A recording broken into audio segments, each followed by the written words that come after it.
First of all, what I wanted to say is sorry about the last episode, guys, being a little bit noisy. So we're still working with the audio. Hopefully we fixed it. Yeah. So you don't hear me talking at this level. Bro, that's gonna annoy a few people that way. But you do hear me talking at this level. Alright, so hopefully that's a lot better now. And we've just made a couple adjustments with the mics and the audio. So hopefully it's a lot better for you guys. Alright, so we hope you really enjoy this episode today with Brock.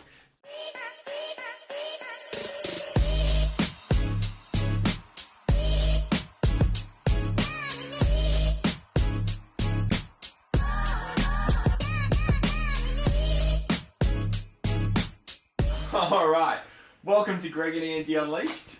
My name's It. Actually, you know what? Doesn't even matter. We don't need to introduce ourselves. But we are on the podcast. We have a very, very special guest, our mate Brock, with us today. How you going, guys? Today, Brock? I'm feeling great. Really glad to be here. It's been a while in the making, but we've finally got here. Mate, I'm glad we got you, mate. Let's go. I am too. We're feeling very... Yeah, that's good, man. How you been? Good. Always been busy. Work's been busy. The transition up to Queensland as well, settling in with the house. Busy there, so it's been good. Mate, tell me about the transition, mate. How was it? Well, it was probably in one of the times of the year which would typically be quiet. However, and you'd be hoping to have a break.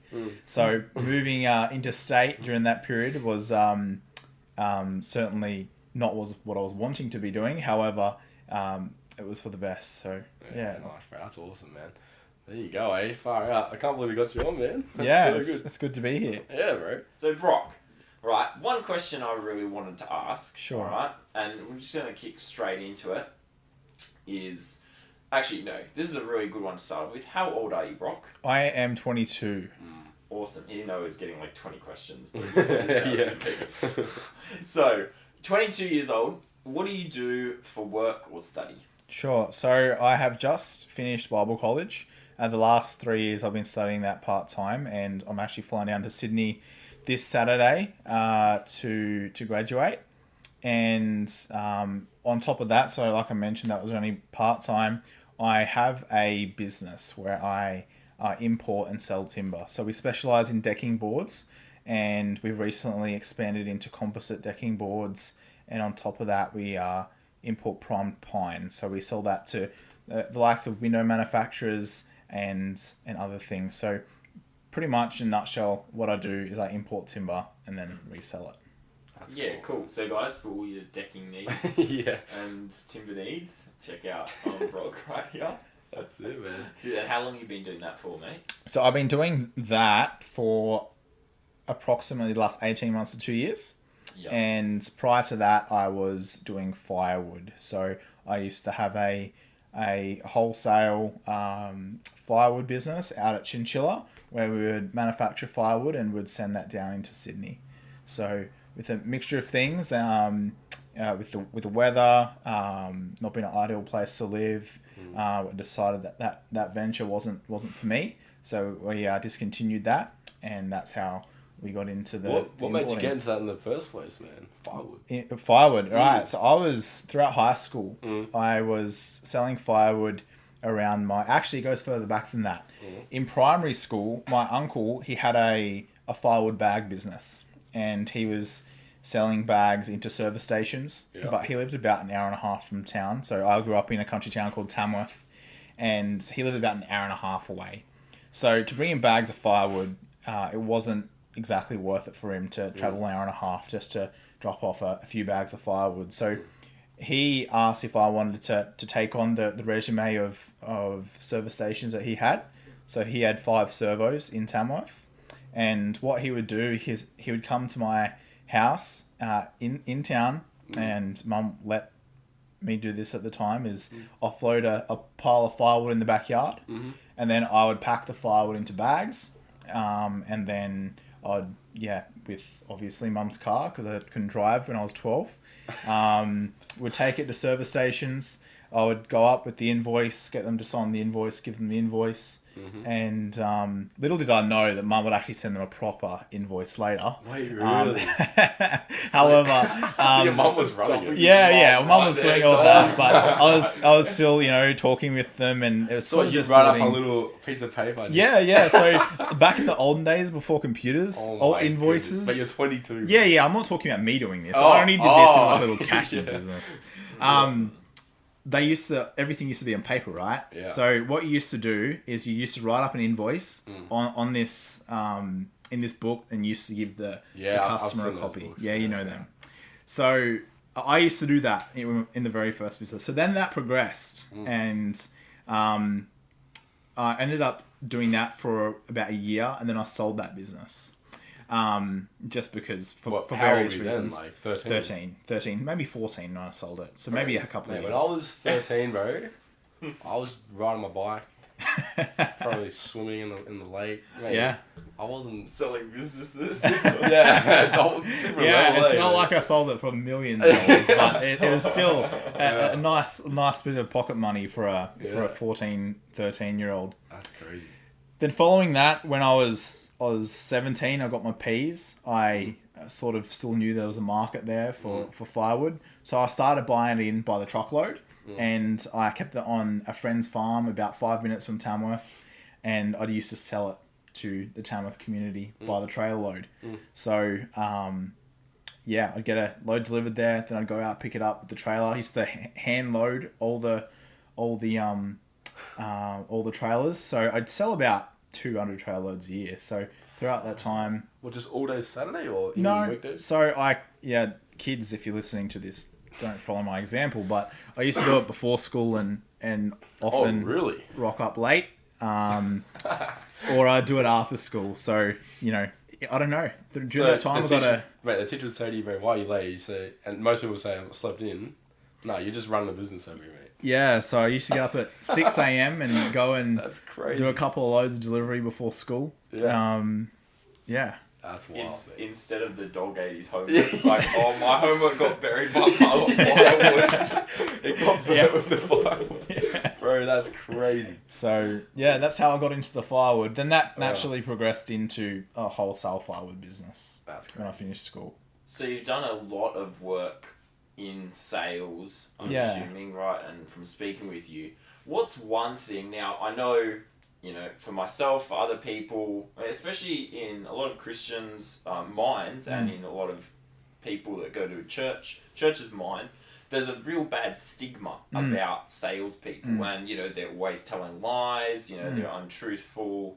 They don't really care about the people. What's some advice you could give to someone that's maybe first of all, can you just spell that idea? Yeah. And then secondly, if so, what is one thing you could give to someone? Maybe it's a young Christian that, hey, they've just started a sales job. They're going to move into sales, something like that. Yeah, sure.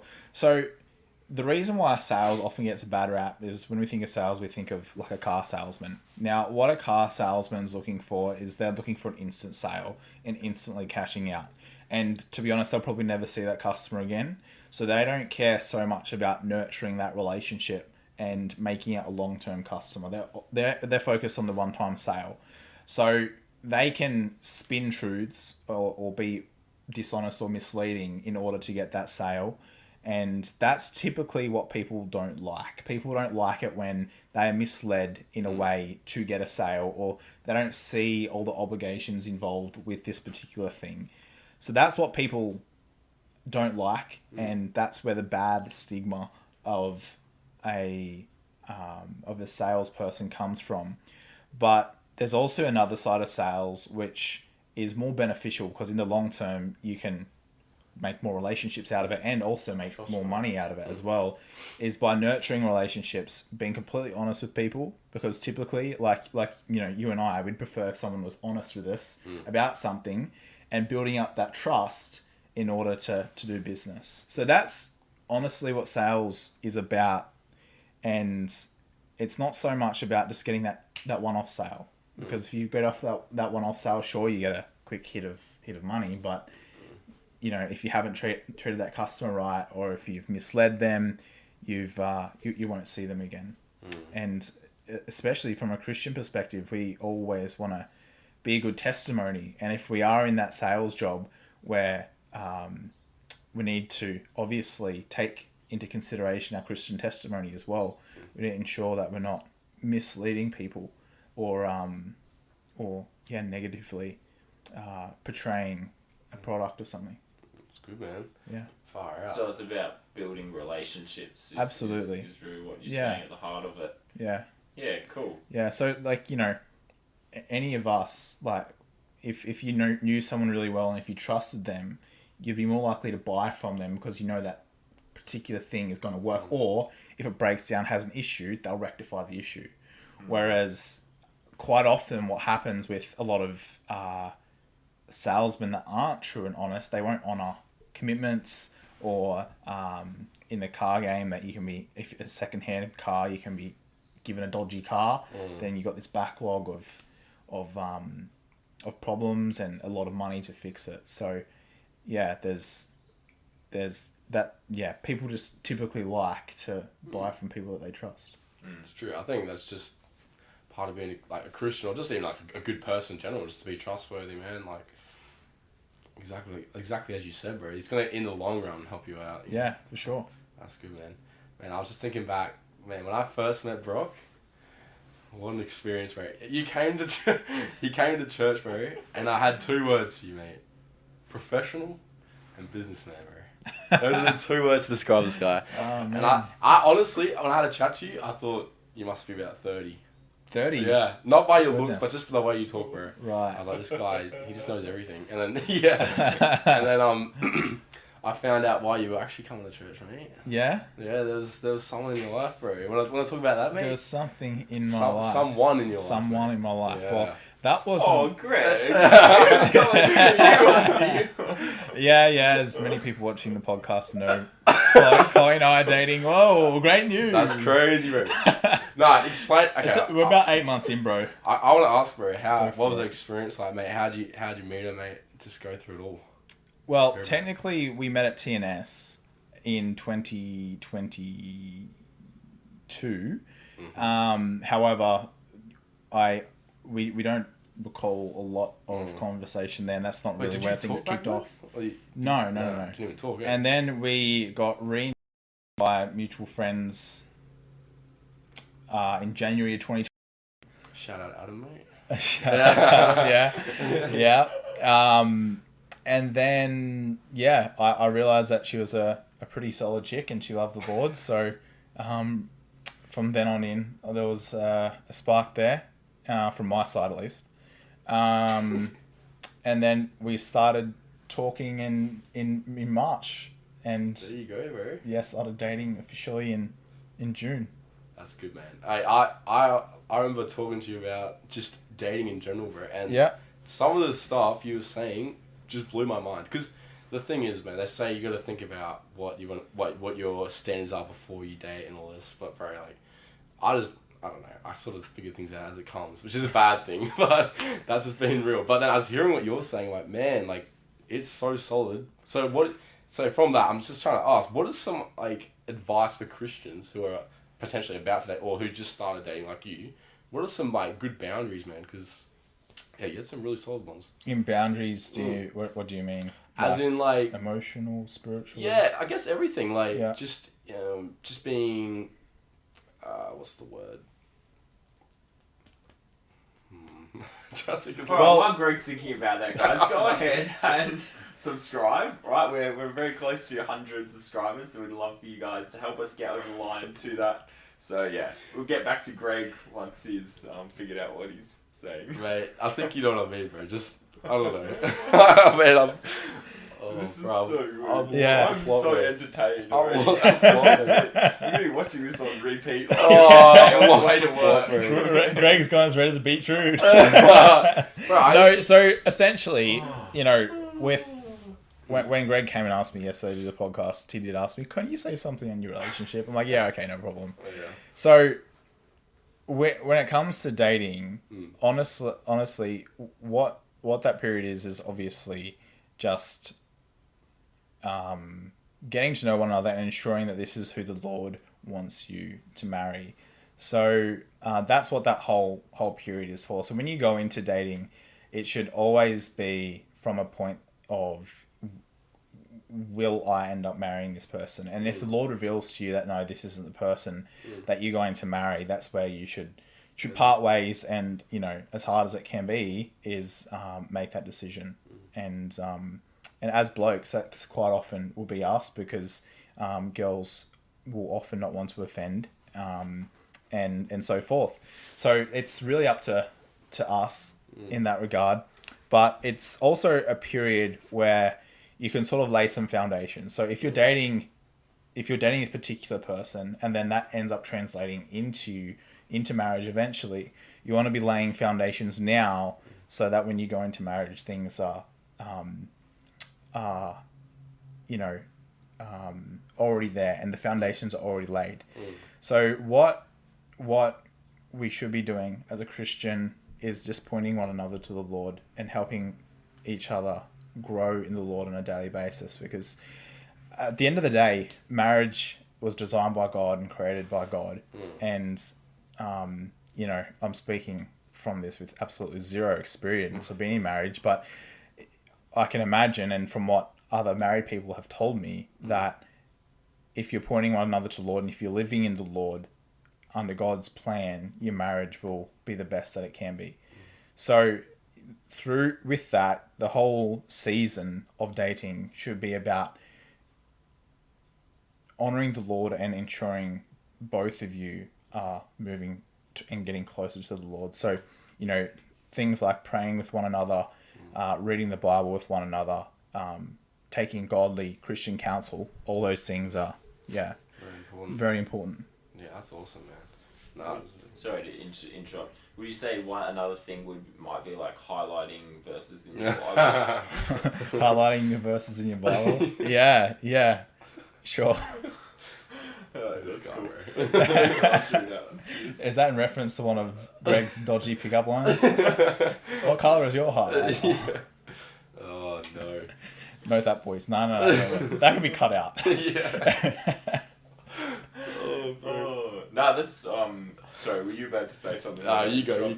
Yeah, no, that's something I really appreciated. I remember we were driving home from Brisbane to Sydney, and just chatting with you, and how what you did in your relationship is very well thought out. You were thinking, hey, you're not necessarily thinking short term, you're thinking long term. Yeah. It's balanced, and that was just something. Yeah, I just wanted to highlight and say it was really good. It was really good, and then also so important to actually be thinking about ahead, essentially. Yeah. Brock, I had another question for you. Well, Greg's thinking of his. Yeah. Who were some role models in your life growing up that you've looked up to? So in a lot of ways, I mean, Greg and I can both agree, we look at Brock, and obviously massive encouragement to us, and definitely like a real man's man, right? As in, he's running his business, he's just stepped into a relationship, he's serving the Lord, and I'm not here, and Brock's not paying us for this. But like really set, he's got his stuff together, focused on serving the Lord and being a man. And that was something that we were talking about a while back, is I remember you said something about when you get older, being able to be like kind of like a mentor or a bit of a coach to younger men and helping them, because it's something that we all agree is pretty much lost nowadays, is that I suppose it's more of like the not the education, that's not the right word, but really the process of becoming a man. It's really just being lost in some ways. Yeah. And so, who have been some role models in your life as you grew up? Yeah. You definitely. Sorry to interrupt. Just to clarify that, either male or female. Yeah, sure. Yeah, it's a really good point about how there's young men coming through that seem to be a lot weaker than previous generations, and the masculinity has seemed to be taken out of men. So yeah, in regards to people who have had a impact in me growing up, I grew up for the most part of my teenage years without a father in the home. So a lot of my role models came from outside of the home. But one thing that my mother always made sure was that I was put in places of in front of good role models. Now, accompanied with that, I'm sure that the Lord, through my mother's prayers, was ensuring that I was, and my brother was always had that good male influence there to ensure, because, you know, having a strong male in your life is, as a father figure, is very important. So there was 3 particular guys at the church, Harvest Bible Church, which I grew up in, who were quite fundamental to my upbringing. So one was the pastor and then 2 of the deacons. With one deacon in particular, we used to do a weekly discipleship program. So I would either go over to his place, or occasionally he'd come over to my place, and we would just go through a discipleship thing. So I think I started that when I was maybe 14, and we stopped that when I was 18, when I moved away from Tamworth just before COVID. So that, if I could pinpoint one, I think that would probably be the most fundamental, because I was able to get that male influence from him and just been able to talk things through. And on top of that, obviously, as a discipleship program, you're going through a book of the Bible, or you're going through the Bible. Now, the things that I remember from that discipleship program wasn't so much the Bible studies. Like, if I think back to a Bible study, I know that we went through Proverbs, and I know that we went through a business book. Now, a lot of that information has been retained. However, the fellowship that I had with that guy, and the encouragement, being able to talk things through him, challenging the way that I was thinking, was probably what I pinpoint to be the most fundamental. But on top of that, outside of that particular scenario, I worked with my pastor for a little bit once I finished school. And then throughout school, I used to have sporting coaches and male role models in that regard. And also just going to church and, you know, being in the Bible is where you get a lot of your influence from. So no one ever gets to a point with just one thing, following one thing. The Lord uses many things to sort of, navigate. I feel what you're saying, bro. That's good, man. I have a question now. I've thought about it, so let's go.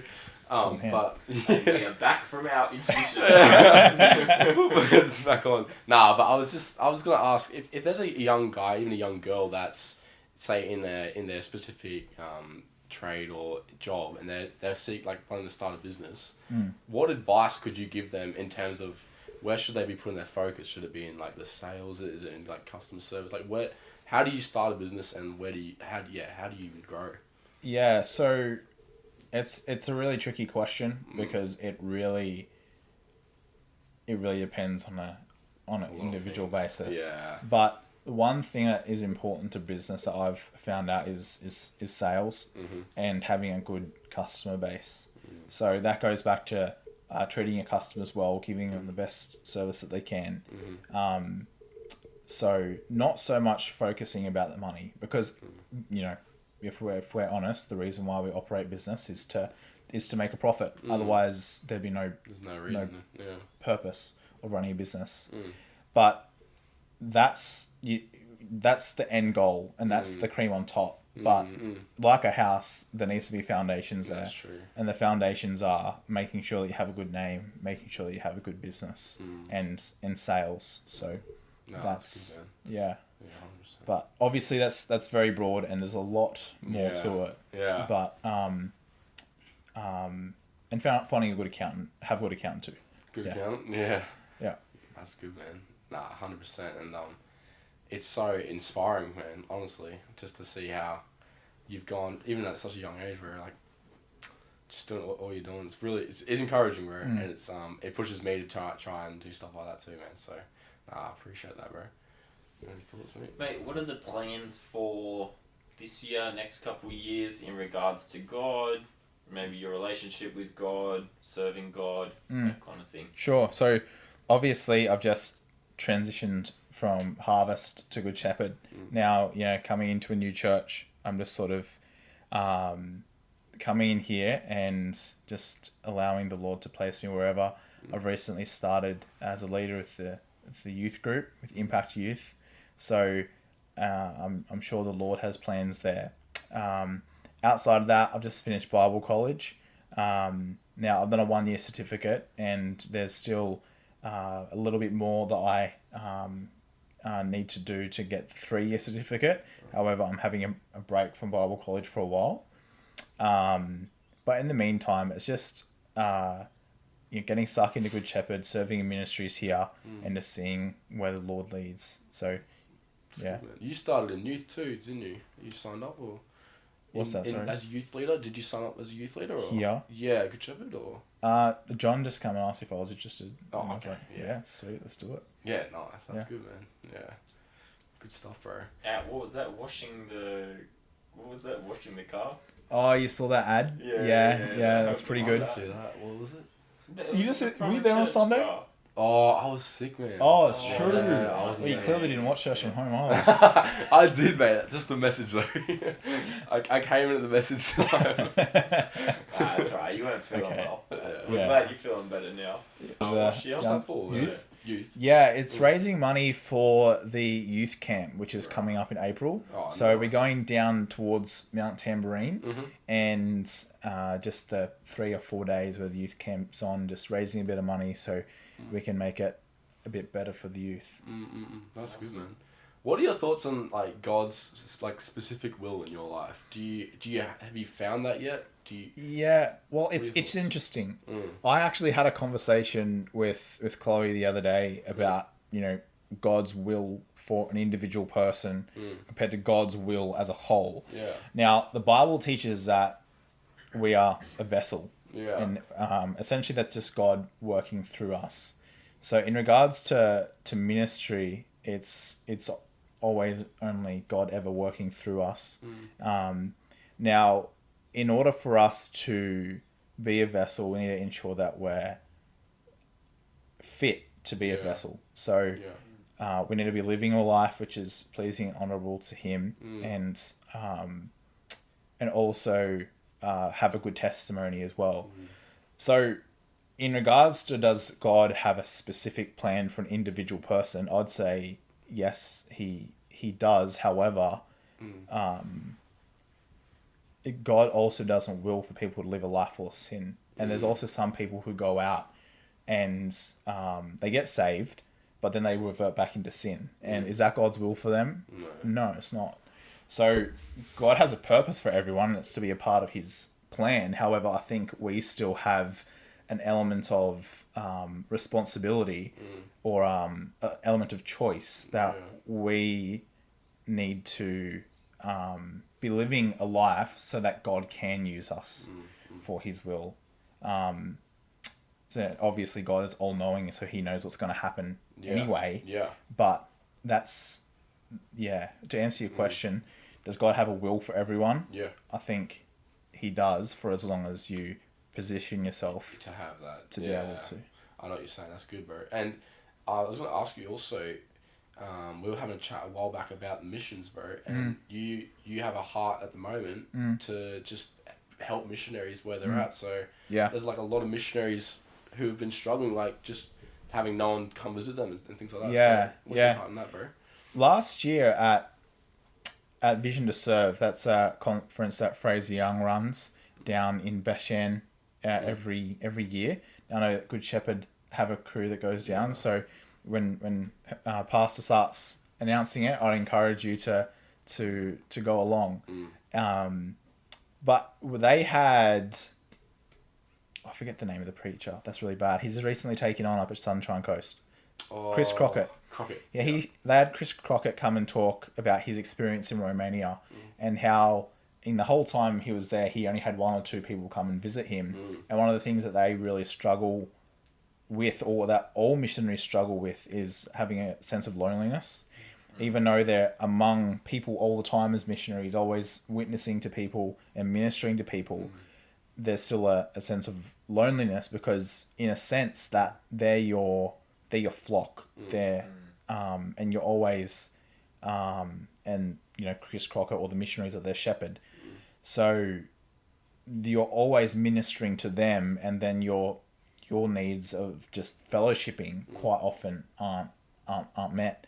So one of the things he said is that when they got a visitor, it was really amazing, and they didn't necessarily want them to be doing heaps of stuff there, but they just wanted to be able to talk and fellowship with them. So that really encouraged me. I'm like, well, while I'm able to, and while I have the capacity, having my own business where I can dictate time I have off, to a certain extent, I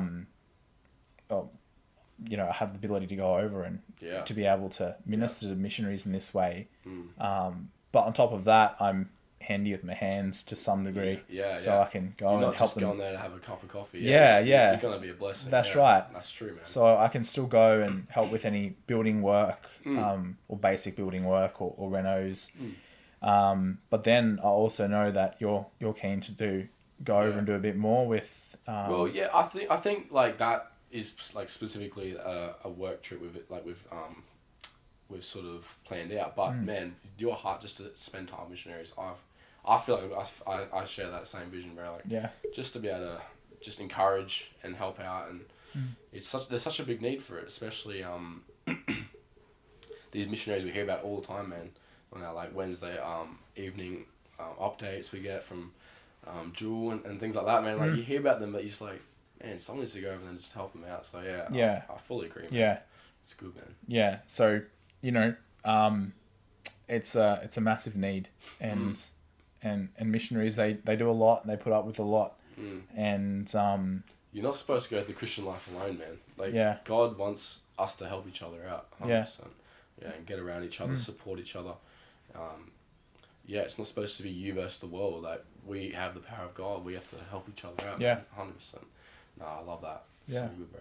You got any thoughts, mate? Mate, any key life takeaways for all the viewers? Oh, key life takeaways.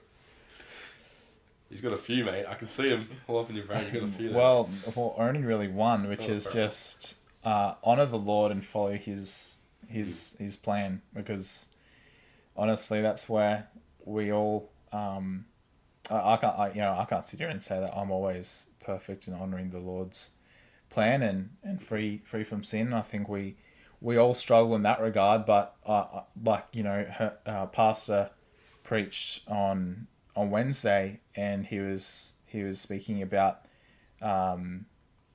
being close with the Lord, and the times that you're close with the Lord are the times that you feel the best. You're always you seem to be in a typically happier mood. Things seem to be going well for you.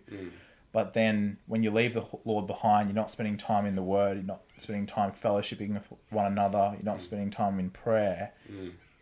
You seem to distance yourself from the Lord, and things start to be not going to plan, and you're not in as much joy. So, with that being said, like I think a key life takeaway is just honor the Lord and try to walk as closely to Him on a day-to-day basis. Yeah, I love the analogy you use. Like, we can sometimes say, oh, God's so far from me. And then we think, oh, God's just left me behind. The reality is God never moves, man. We just walk away from Him. Yeah. And then when we pray, when we read our Bible, when we get close to God, that's when we start coming back. And that's when we find the joy of the Lord. Yeah. And in circumstances don't affect the joy you can have in your life, you know what I mean? Like, you can be going through a really hard time and still have, like, the biggest smile on your face. Because you have Jesus in your heart, man. Absolutely. Yeah, it's true, bro. Yeah. No, it's so good. Big facts. Yeah, man. Alright, thanks for coming on, Big Brock. We loved having you, mate. Guys, go ahead, let us know any feedback, guys, in the comments. We would love to hear from you guys. Greg, go. I just wanted to say, guys, my brain was foggy. I apologise, man. I'm not, I had a great chat, man. Yeah, it was good. It was good. I needed to fire up, man. I needed to fire up. I'm glad now. Yeah.